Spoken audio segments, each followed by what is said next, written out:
Bienvenidos al curso de reumatología para la práctica clínica diaria. Soy la doctora Gisette Carvajal, especialista en medicina interna y reumatología, y los guiaré durante esta capacitación. En este curso vamos a hablar de algunas de las enfermedades reumatológicas más comunes y clínicamente significativas que probablemente encontrarán en su práctica médica del día a día. Nuestro objetivo es proporcionar una comprensión fundamental en las principales enfermedades reumáticas, destacar la importancia del diagnóstico temprano y manejo en los entornos de atención primaria y ofrecer perspectivas sobre cuándo referir a los pacientes a un reumatólogo. Para empezar, la reumatología es una ciencia médica dedicada al estudio de trastornos reumáticos y musculoesqueléticos, los cuales son muy diversos e incluyen trastornos autoinmunes, artritis inflamatorias, artritis no inflamatorias, trastornos de tejidos blandos y osteoporosis. Existen por encima de 200 desórdenes reumáticos y musculoesqueléticos y su clasificación realmente puede ser un poco abrumadora. Sin embargo, para clasificar estos desórdenes de una manera más sencilla y fácil de entender, los vamos a agrupar en 6 categorías generales. La primera van a ser las enfermedades del tejido conectivo sistémico. En segundo lugar, vamos a tener las vasculitis y trastornos que pueden estar relacionados a las vasculitis. Después vamos a tener las espondiloartropatías seronegativas. Como número cuarto tenemos las artritis que van a estar asociadas a agentes infecciosos. En el número 5 vamos a tener trastornos reumáticos asociados con enfermedades metabólicas, endocrinas y hematológicas. Y por último vamos a tener trastornos óseos y del cartílago. En la clasificación de las enfermedades sistémicas del tejido conectivo, que fue la primera que les mencioné, vamos a tener la artritis reumatoide, el lupus eritematoso sistémico, el lupus inducido por medicamentos, el síndrome de Sjögren, la esclerosis sistémica, miopatías inflamatorias, enfermedad mixta del tejido conectivo, el síndrome antifosfolipídico, la enfermedad de Stills del adulto y la polimialgia reumática. En la segunda clasificación que mencionaba las vasculitis, vamos a encontrar las vasculitis de pequeños, medianos y grandes vasos. También podemos encontrar vasculitis asociadas a anticuerpos anticitoplasma de neutrófilo o ANCA. Igualmente, las vasculitis mediadas por inmunocomplejos, las vasculitis por crioglobulinemias y distintos síndromes que se pueden presentar con vasculitis, como por ejemplo la enfermedad de Behçet's, el síndrome de Cogan y la policondritis recurrente. Ahora, como número 3, vamos a tener las espondiloartropatías seronegativas. En esta categoría vamos a encontrar enfermedades como la espondilitis anquilosante, la artritis psoriásica, la artritis reactiva y la artritis asociada con enfermedad inflamatoria intestinal. También tenemos la espondiloartropatía indiferenciada. Después vamos a tener las artritis asociadas con agentes infecciosos, dentro de las cuales sobresale la fiebre reumática, la artritis postestreptocócica, los síndromes reumáticos asociados al VIH, las artritis virales y la enfermedad de Whipple. Y finalmente, tenemos también los trastornos reumáticos asociados con enfermedades metabólicas, endocrinas y hematológicas, como la gota, la pseudogota, la artritis que pueden desarrollar pacientes, por ejemplo, con hemofilia o en enfermedades de células falciformes. Y también, en una minoría de casos, hay síndromes paraneoplásicos que se pueden presentar simulando una enfermedad reumatológica. Al final de nuestra clasificación vamos a tener los trastornos óseos y de cartílago. Estos van a incluir osteoartritis, osteoporosis y enfermedad de Paget. Dada la extensión del tema en este curso, nos vamos a enfocar en las enfermedades reumatológicas más prevalentes. Sin embargo, me parece importante tener una perspectiva más general y global de la clasificación de todas las distintas enfermedades reumatológicas que puedes encontrar. Entonces, ¿cuál es la prevalencia de las enfermedades autoinmunes en la población general? Actualmente hay más de 80 enfermedades autoinmunes, siendo al menos la mitad de ellas consideradas raras. Se estima que entre el 4.5 y el 5.3% de la población, estamos hablando de más o menos 15 a 24 millones de personas, tienen una o más enfermedades autoinmunes. Aproximadamente el 40% de estos pacientes, o sea, el 2% de la población, tienen una enfermedad reumática autoinmune. De todos los pacientes con enfermedad reumática autoinmune, alrededor de la mitad tendrá artritis reumatoide y la otra mitad tendrá alguna de las otras enfermedades reumáticas autoinmunes. Por ejemplo, lupus eritematoso sistémico, síndrome de Sjögren o polimiositis. Vamos a ver también que la mayoría de las enfermedades autoinmunes son significativamente más comunes en mujeres en edad reproductiva que en hombres, por lo que se plantea que hay un componente hormonal estrogénico que conlleva a esta diferencia. Como vemos en esta tabla, las enfermedades reumatológicas y desórdenes musculoesqueléticos tienen un impacto significativo, no solo en la morbilidad y mortalidad de la población, sino también en el ámbito económico, ya que muchos pacientes no van a poder trabajar y van a estar en condición de discapacidad como resultado de estas enfermedades. Debemos también tener en cuenta que la enfermedad cardíaca ocurre 10 años antes en pacientes con enfermedad reumática inflamatoria que en individuos normales con los mismos factores de riesgo. Ahora, ¿con qué frecuencia es probable que se vea uno de estos trastornos reumáticos musculoesqueléticos en la práctica de atención primaria? Pues aproximadamente 1 de cada 5 a 10 visitas al consultorio a un proveedor de atención primaria es por un trastorno musculoesquelético. Curiosamente, el 66% de estos pacientes van a tener menos de 65 años. Sin embargo, la reumatología puede resultar confusa para muchos médicos y personal de salud durante su formación e incluso en la práctica no supervisada. A menudo, la presentación del paciente no se ajusta exactamente a lo que indica el libro o nos vemos enfrentados a presentaciones clínicas que nunca hemos visto. Y esto hace esta rama de la medicina mucho más interesante. También cabe recalcar que además de enfermedades interesantes, ahora contamos con muchas terapias que son muy efectivas, especialmente cuando las comparamos con terapias disponibles hace nada más unas pocas décadas. Entonces, dentro de los principios generales, el más importante y básico va a ser tener una buena historia clínica y examen físico. Esto, combinados con el conocimiento de anatomía musculoesquelética, son la parte más importante de la evaluación de un paciente con síntomas reumáticos. El paciente debe ser muy bien examinado, ya que la respuesta suele estar sentada en la camilla. Eso va a significar: quítele los zapatos al paciente, quítele las medias, examine los pies, observe cómo camina el paciente, si está presentándose con quejas, por ejemplo, de las extremidades inferiores.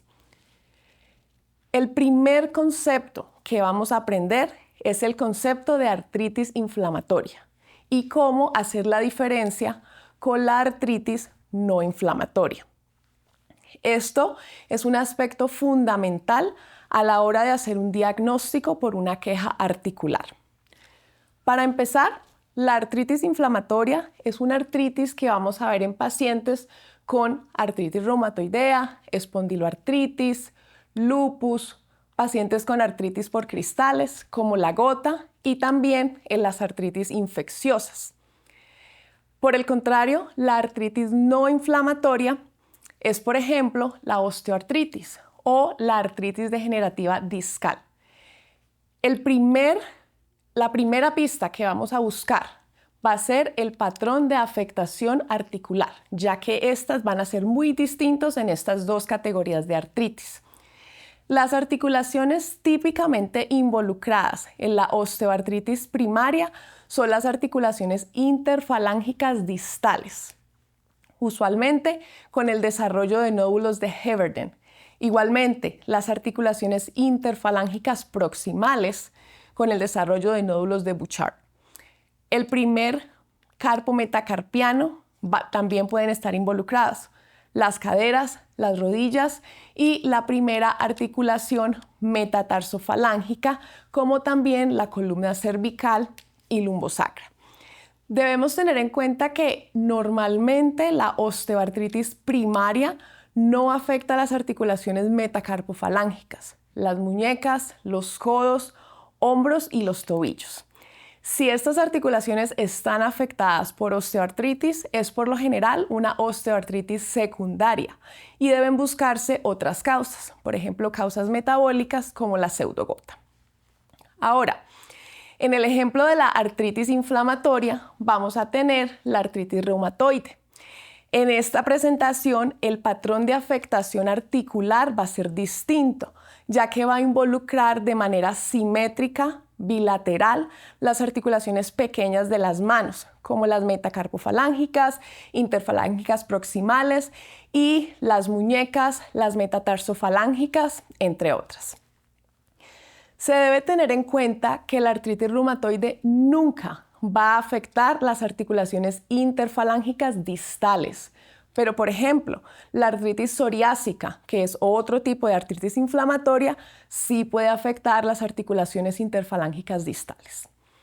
Además del patrón articular que acabamos de ver, tenemos otras características importantes que debemos considerar cuando estamos intentando hacer la diferencia entre artritis inflamatoria y artritis no inflamatoria.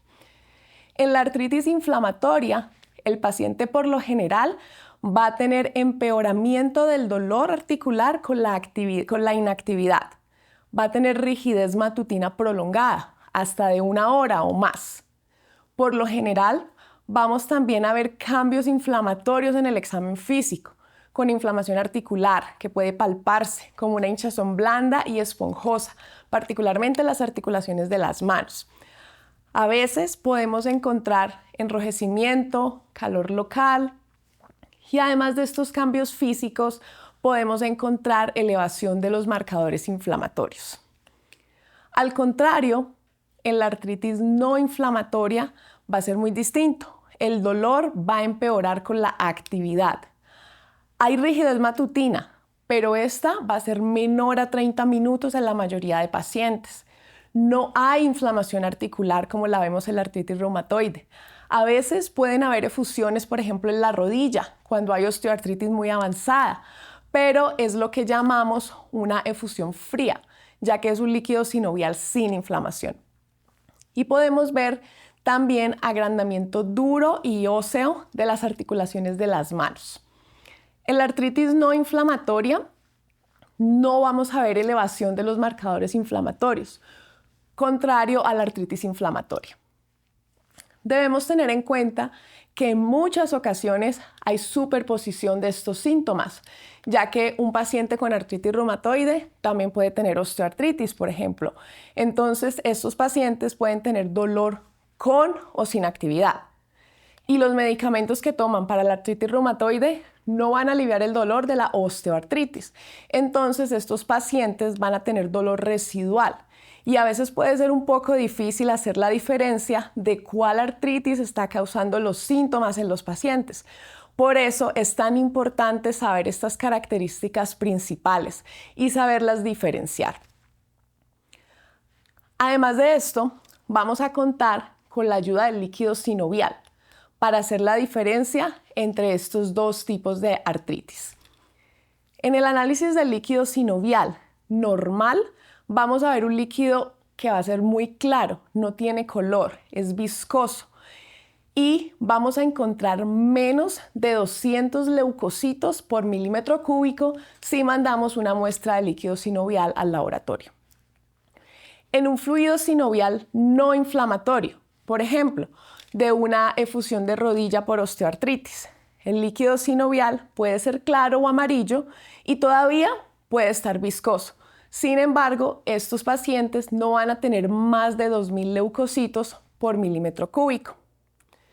Ahora, cuando pasamos ya al fluido inflamatorio, que son fluidos que podemos ver en pacientes con artritis reumatoide, gota, vamos a tener un líquido sinovial turbio, amarillo. La viscosidad va a estar disminuida y el conteo de leucocitos puede estar entre 2000 y 100.000.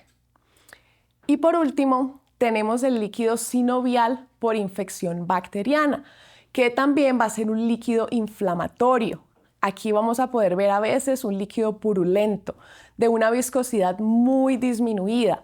Usualmente este líquido va a tener más de 50.000 leucocitos por milímetro cúbico. Una vez tenemos líquido sinovial, ¿qué vamos a solicitar? ¿Qué elementos diagnósticos le vamos a pedir al laboratorio que busque en ese líquido? Bueno, la información más valiosa la vamos a obtener pidiendo recuento de células y diferencial.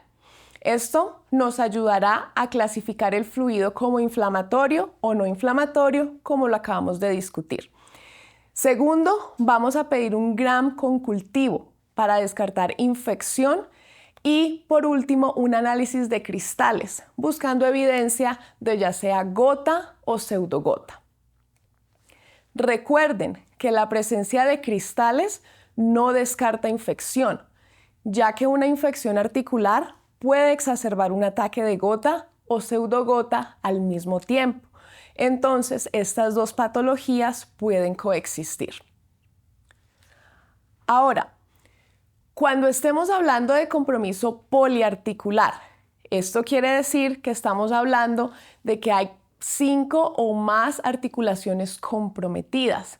Cuando mencionemos la palabra oligoarticular, significa que hay compromiso de menos de 5 articulaciones.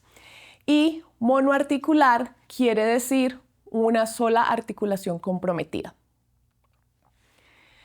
Otro aspecto importante a tener en cuenta es que los pacientes con artritis monoarticular, una sola articulación comprometida y agudamente con artritis, va a necesitar una aspiración para descartar artritis séptica y artropatía por cristales. Esto es un punto muy importante que deben tener en cuenta.